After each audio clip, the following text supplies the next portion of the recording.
کھیلوں میں رب آف گرین کا مطلب کیا ہوتا ہے؟ اگر آپ نے ہمارے YouTube چینل کو سبسکرائب نہیں کیا تو ابھی یوزر سبسکرائب کریں، ویڈیو پسند آنے کی صورت میں لائک کریں اور اپنے دوستوں کے ساتھ شیئر کریں۔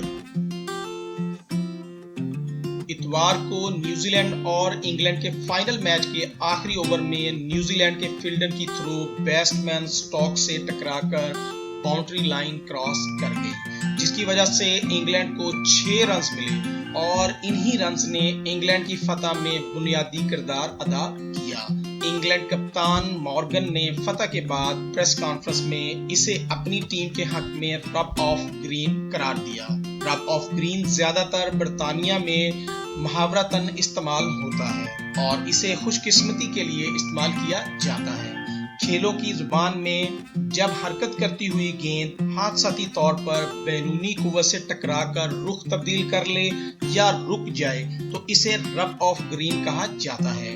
یہ لفظ عموماً ان کھیلوں میں استعمال ہوتا ہے جو کہ گرین یعنی ہرے رنگ کی سطح پر کھیلے جاتے ہیں، مثلاً گولف، کرکٹ، فٹ بال اور سنوکر وغیرہ وغیرہ، مگر اس کا سب سے زیادہ استعمال سنوکر میں کیا جاتا ہے۔